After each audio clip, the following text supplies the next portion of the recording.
So Lisl is on the ID panel of bird pics. Gosh, we give Lisl some of the most horrendous puzzles on the planet. Pictures of birds which are out of focus, or just half the bird in the photograph, and we expect her and her team to do the identifications of those photos. So Lisl, your task is to tell us how we can make the tasks of the members of the ID panel for bird pics easier. So over to you, Lisl. I don't know if you're going to share your screen or whether you're just going to talk to us. I'm just going to talk. Yeah. Yes, what makes it easier for the panel members? First of all, a huge thank you to all the observers who have submitted records, and also extend my gratitude to those observers who cannot attend tonight's Zoom meeting or the other Zoom meetings. I've been on Mammal Map also since end of 2016, BirdPic since 2017. Of course, if we receive records, a bonus is if you've added the ID, even if it's just a hornbill, that's common in our area. But if not, it will greatly assist the panel members using the note fields, for example. In notes, you can always describe your species behavior or even the habitat. And it has been great seeing all these presentations to see which species are in your area, not just the bird pics, the mammals that I work with, but to see all the other species, and like I said, specifically the habitat. It makes it easier for the panel members if we do receive the records from you, that we know where you are, or where you collect your species. And of course, if you do have more than one species, like that praying mantis and the butterfly, do submit more than duplicate records for those species. If it's 2 different species, then in different databases. If it's, say, for example, birds, 4 species in a photo, please duplicate that photo, 4 different records. Like Leslie said at the beginning of the presentation of the Zoom meeting, we need these data. It shows distribution or absence. It shows changes over time. So all the data, it's not just about submitting a photo and hiding a photo and adding a species name. It's more than that, these databases.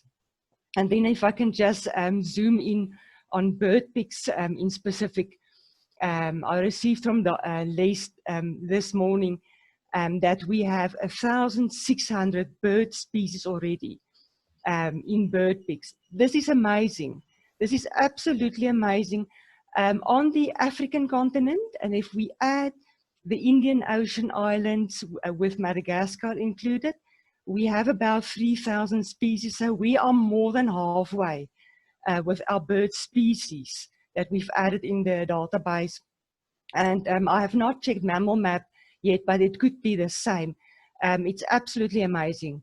If we could add more, if we could get to 2,000 bird species, say in 7 years' time, and we need observers, we need photos to be submitted, records to be submitted, and we need IDs to those photos. So please, if you can assist, you can send any photo, even if it's a headless species or a tailless species, if it's just legs, we can sometimes identify even older records. Please submit your older records as well. It assists the panel members because we can go back and we can see maybe a species that I think is uncommon, which I will add in my note fields, by the way, that it's out of range. Maybe that species has been in the area. Please submit your old records as well. Or if I have an ID wrong, or if my notes are also wrong, please contact me. I will post my details shortly on the chat, and you can copy it. Contact me anytime and I can assist. if I can't assist, I will forward the query to Les or whoever. Thank you. So any questions or any further suggestions, ideas for the panel members? Thanks, Lisl. That was fascinating.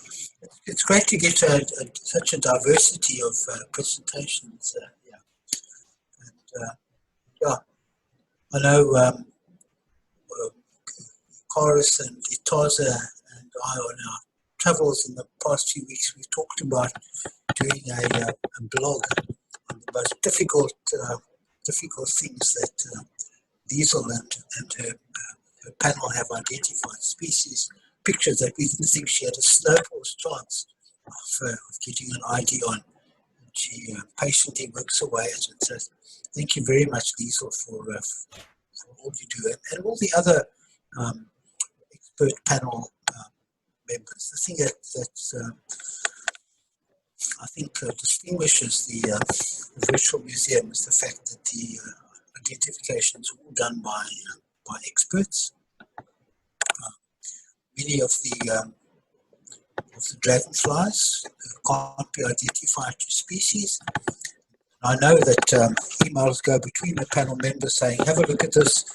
I think it's a Opwing or Trithemus, whatever it is, but I can't tell which species. Can you tell which species? And they say no, and then it only gets identified to genus. And that's important, that we don't actually over-identify, try too hard, try and give a name to something when from the picture it's impossible to. Yes, Les, to add to that, if there are observers, if they see something unidentified, whether it's in Mammal Map or BirdPix, where I'm responsible, or any of the other databases, and you do know the species name in specific, or maybe the family name in general, please contact us as well, and that we can change the record to a more specific ID than just in general. Thank you.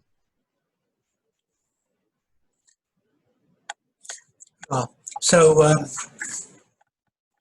I try quite hard if I'm cropping a picture to submit to the virtual museum, is not to crop it too tightly. If it's just blue sky behind it, well, then it doesn't matter. It doesn't help at all. But in say 60 or 70 years' time, and the people in 60 or 70 years' time stumble across this archive of photographs of animals, what will probably interest them most is not the animals, but the habitats that they are seen in. Because in 60, 70 years' time, it might be completely different, and they won't know what habitats these species occurred in. So a specimen in a museum is just totally taken out of its context. It's just a snake in a bottle of alcohol, or a butterfly with a pin through it. But the virtual museum, not all the pictures, but many of the pictures actually show the context.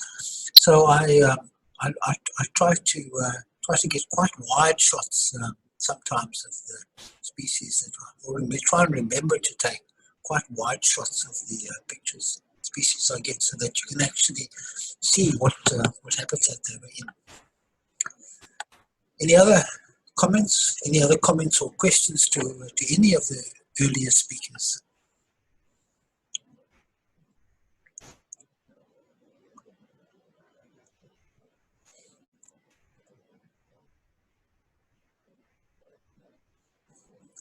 Right, deathly silence. So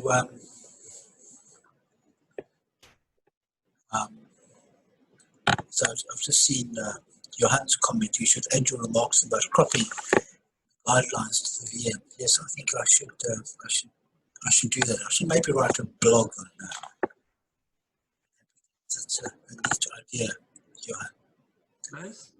Yep, Steve.